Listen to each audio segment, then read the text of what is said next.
Okay, thank you very much. So I am again sorry about not opening my video because I had a really important infection on my left eye, so I prefer not to open it.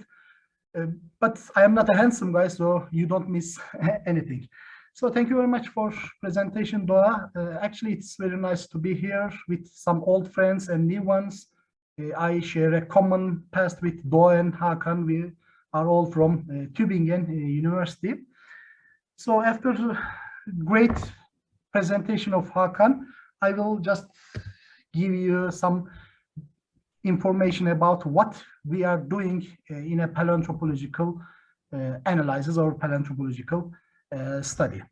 So anthropology can be basically defined as a human science, but we are working on both biological and the cultural part of the human. So it is in this point, the anthropology is unique. And paleoanthropology is a part of anthropology and focuses on the past humans using their biological remnants, such as bones and teeth, like heart structures, because as you know, it is not easy to find soft structures during an excavation. Yeah, sometimes it can be possible, but it's very rare. So our main materials are skeletal systems and the teeth of human. Sometimes some people think that working with dead humans, I mean the skeletal material, is a little bit scary, but actually it is not.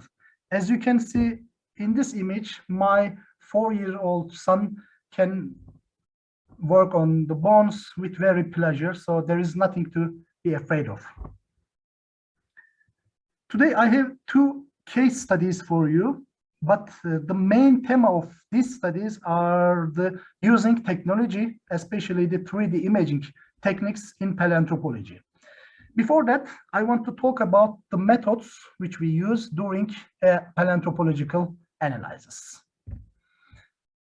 We have 2 main materials. One is actual bones and the other one is fossils. So let's start with what is the difference between these 2 materials.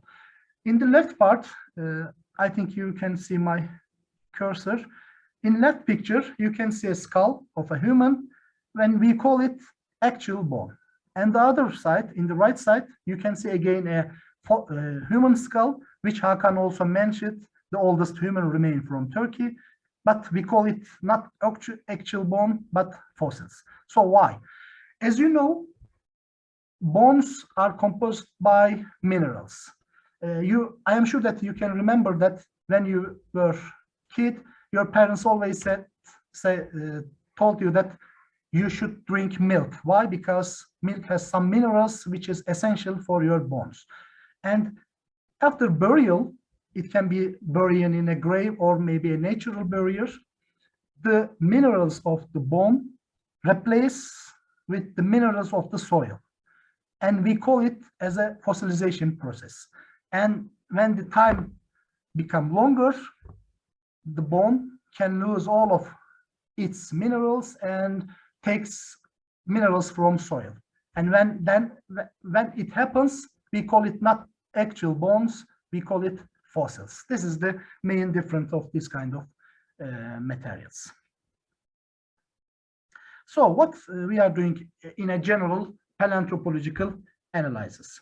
After the excavation process, when an archaeologist or better anthropologist dig out the bones, we take the bones to our laboratories. Of course, sometimes we can work on the site, but working in laboratories is always much more better than working in archaeological site.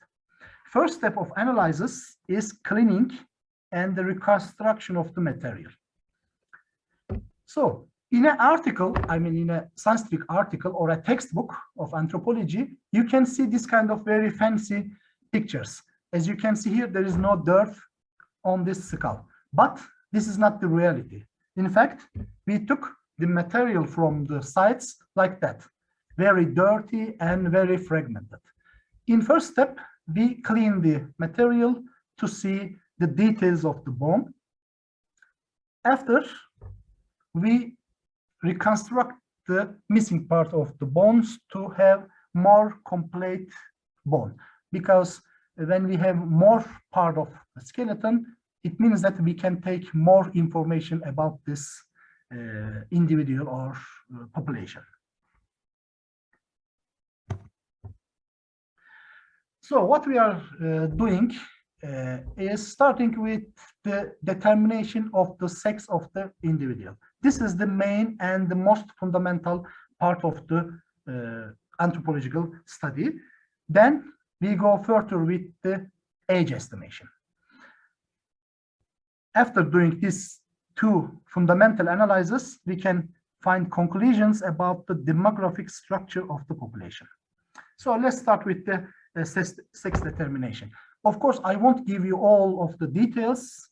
We don't have time, and of course, you cannot learn in a very short period. And I am sure that most of you don't need this in your future career, but I want to give you at least a general view of what we are doing to make a sex determination.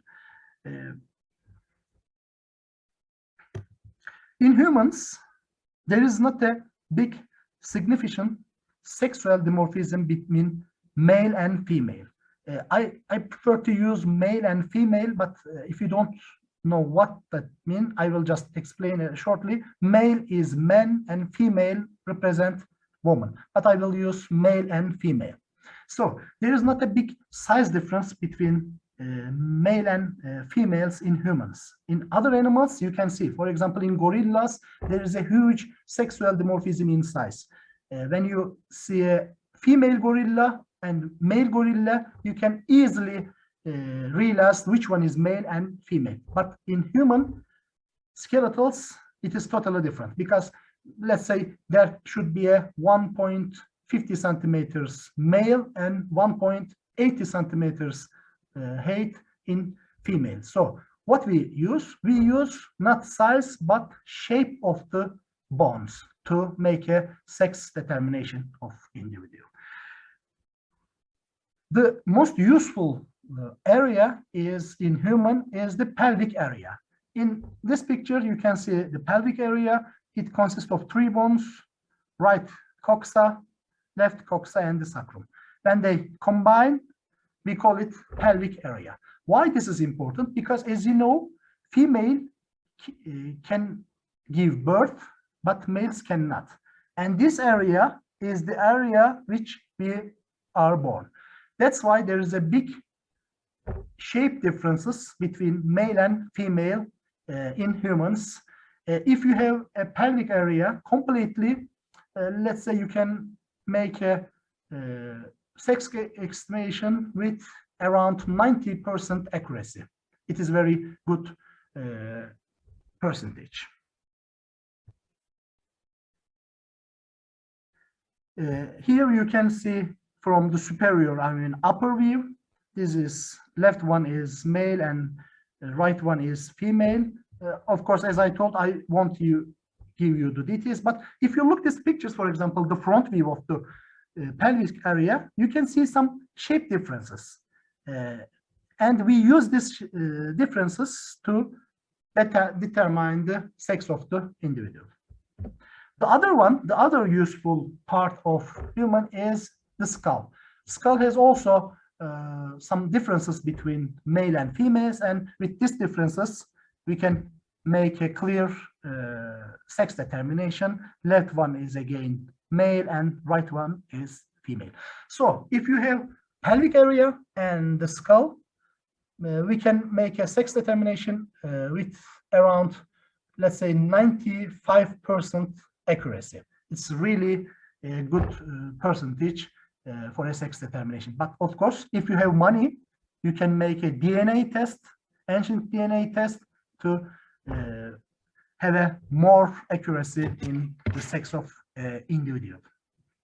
Of course, some other bones has differences between males and females, but they are not so very reliable. That's why we use generally pelvis and skull area for sex determination. And finally, I should say that these determinations, sex determinations, are just for the adults. not for the child, because during the childhood, the sexual characteristics of the males and females are not finished, and you cannot make a clear determination about the sex. But if the individual is adult, you can find his or her sex in a high percentage accuracy. So the second step is the estimation of the age of the death, of course. In this point, I will give you two categories. One is subadults and the other one is adults. Subadults, we can categorize as fetus before birth, 0 to 3 infant, we call infant, 3 to 12 we call child, and 12 to around 20, let's say 20, we call it adolescent. And in adults, between 20 to 35, we call young adult, 35 to 50, middle adult, and plus 50 is old adult. And the methods which we use for age estimation is different between subadults and adults. As you know, there is a very fast growing process during the subadulthood. That's why you can make a better age estimation in subadults than adults. The best method for subadults age estimation is dental aging. As you may know, there are two types of teeth in human mouth. One is deciduous teeth, known as milk teeth, and the other one is permanent teeth. As you can see two types of this teeth in this chart. The dark ones are the deciduous milk teeth, and the white ones are permanent teeth. For example, let's look at 3 years. All of the milk teeth are erupted. I mean, you can see easily above the bone. This is upper jaw, we call maxilla, and this is the lower jaw, we call mandible. But the permanent teeth are still inside the mouth, but it becomes forming. When they come around 6 years old. Of course, there are some limitations, but you can easily find an age of subadult using this dental aging. Of course, it is not the unique method. As you may again know, an adult has around, 206 bones in generally. Sometimes it can be 207 or 8. But when you were born, it is more than 300, because most of the bones are not fused when you were born. They fused during the time. And if you know the closure times of these bones, for example, this is humerus, left humerus. When you were born, it is, let's say, 3 pieces, one this epiphysis, one this epiphysis, and the middle part of is we call is diaphysis. And between the bones, there is a cartilage. And when you are getting older and older, the cartilage becomes solid and become a hard bone. If you know this closure time, you can easily make an age estimation of a subadult. Let's go to the age estimation of adults. We can also use teeth for age estimation, but it is not very reliable. As you know, when you become older, your teeth become worn. But sometimes it becomes much more earlier if you eat especially harder foods. So if you have this chart, you can just look at the wear stage of the tooth and then make an age estimation. But as I told before, it is not a very reliable method. But if you don't anything but tooth, you can use it. The second method is the sutural closure method. In this picture, you can see a skull again. Here, there is a suture. Here, you can see, and here another one, and here another one at the back of the skull. So these sutures actually are joints. When a baby is born, the sutures are not closed. There is a cartilage between the bones. During the growing process, again, the sutures become more solid, and even the old age, after let's say 50 and 60 years old human, you cannot see these sutures because it's always close during the time of an individual. But again, this is not also very reliable method. So what is reliable? In our laboratory, we mainly use for age estimation to clavicula. Clavicula, known as collarbone, is a very good indicator for adult age. There is a relation between this cortical part and this spongy part, and this relation can give us an age range. To do this, we cut the bone to look at this cross section. Yes, cutting a bone is not good, but we should do it. We generally use this method. I mean, not vertical, but horizontal cut is easier than the other one. Of course, there are some other methods for age estimation, but of course, it's not impossible to talk everything in this short lecture. So these are some general methods which we used in paleoanthropological analysis. Of course, we don't just use make sex determination and age estimation. After that, we can, for example, calculate the stature of an individual using some formulas and using some long bones. After that, we also make a morphological analysis on the bone to see if there is a pathology, I mean illness on the individual. And in some cases, we can even find out the reason of death, if we are lucky, of course. So these are the methods. Let's go the first case study. I will show you two brief case studies which I did and I am still doing. The first one is about the oldest human remain from Turkey. I had a chance to work on this skull during my master in Tübingen, Germany. As you know, Turkey is located in a very important location among three continents, Europe, Asia, and Africa, and therefore very critical role for human and animal migration. And if we can find a fossil, we can make a conclusions about the position of Anatolia. One of these very important traces was found in Denizli in 2002. A geologist, Professor Dr. Cihat Alçiçek, found it during a geological study in the region.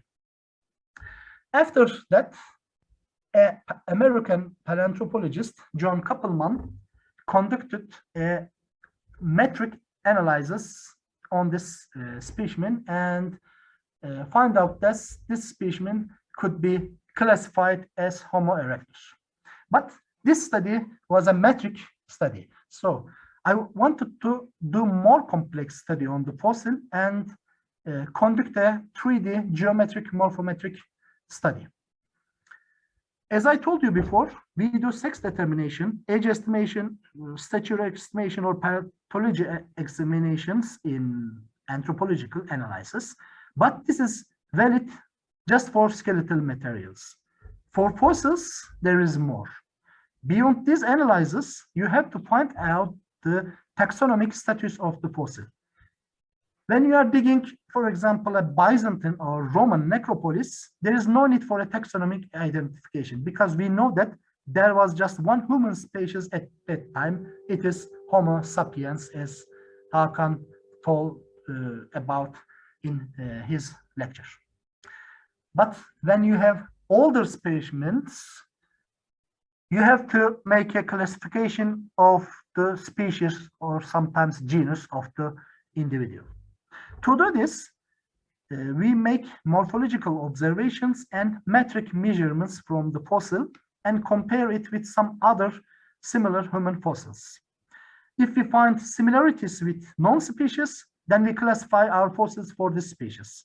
But if we find that our fossils is not similar with a known species, then we classify it as a new species. I mean, we give a new name. So let's start what I did on this skull.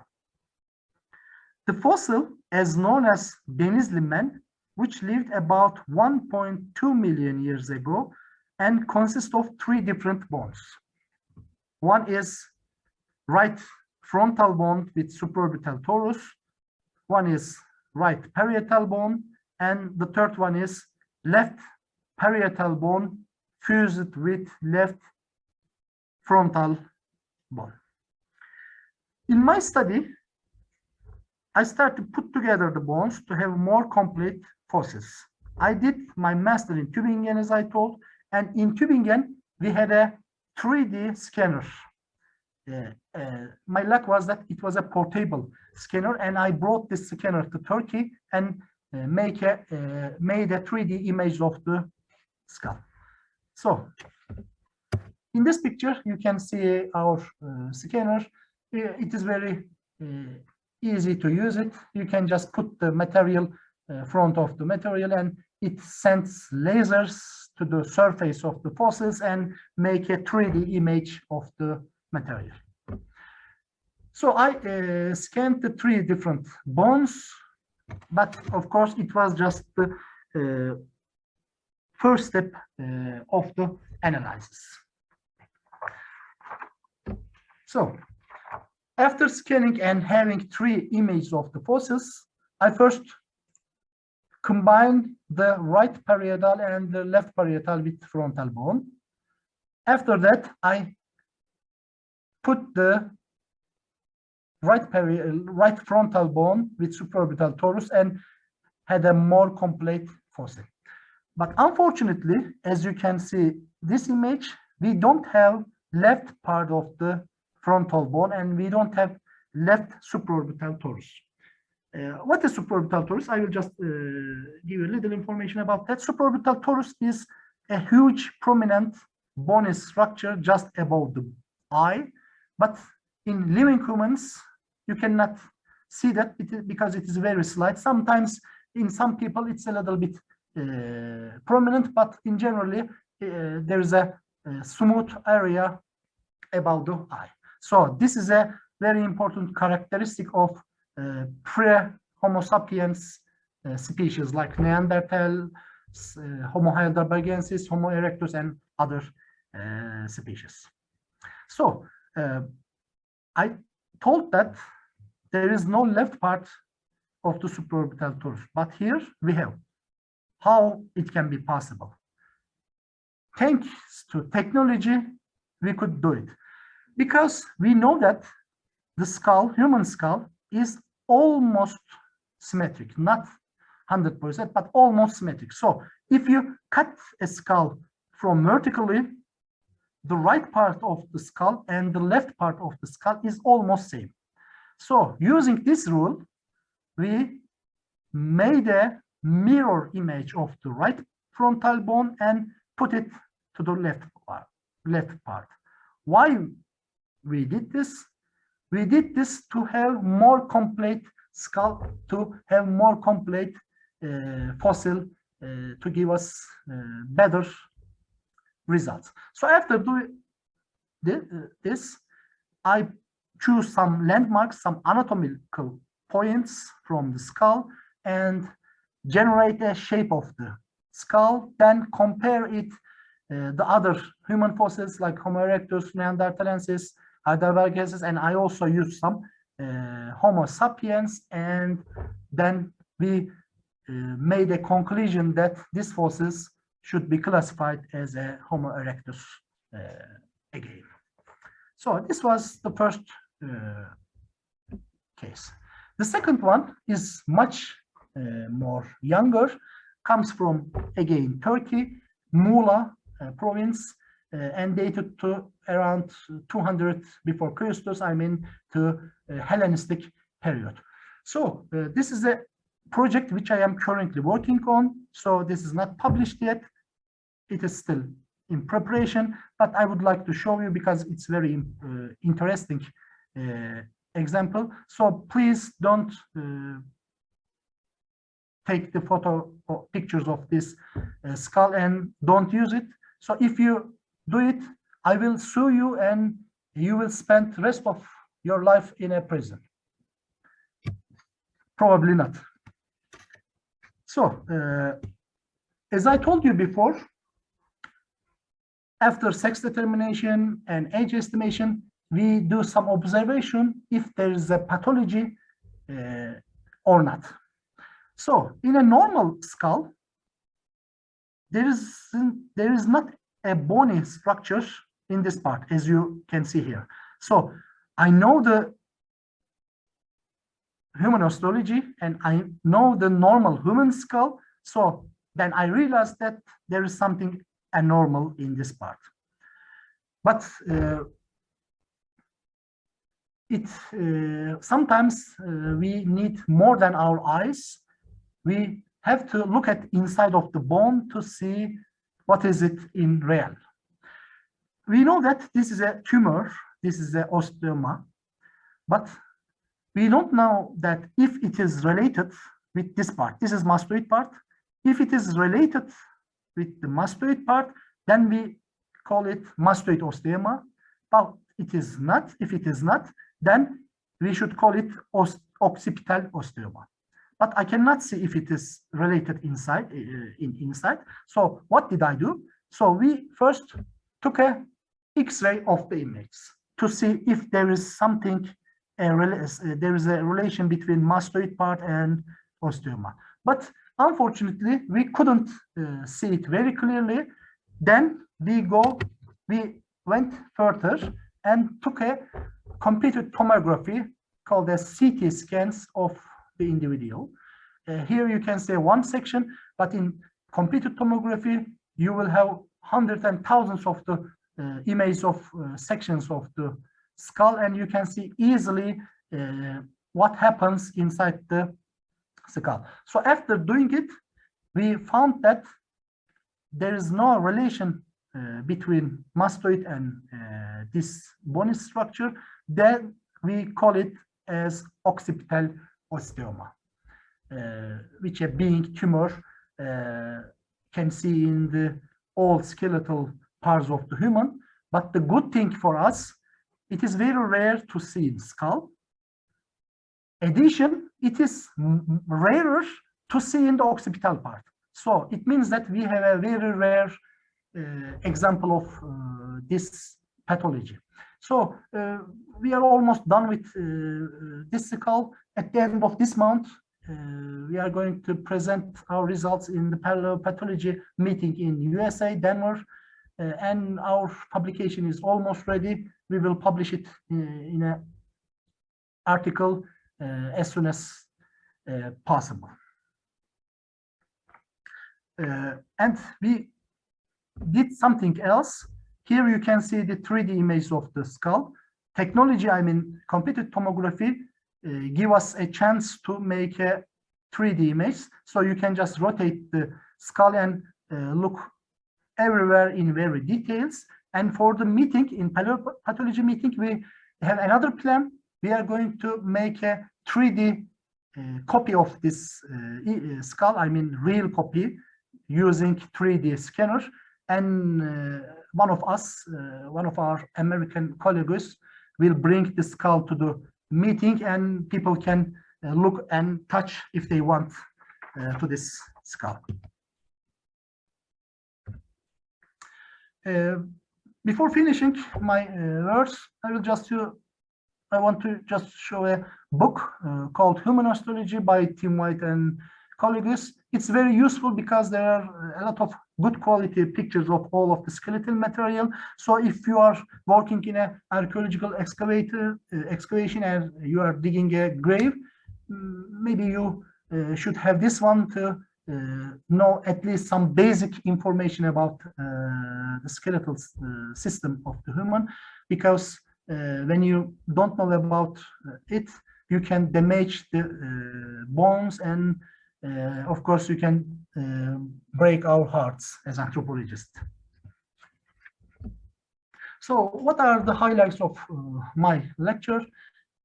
Fossils and actual bones are main materials in paleoanthropological studies. Sex determination and age estimation are fundamental analyses.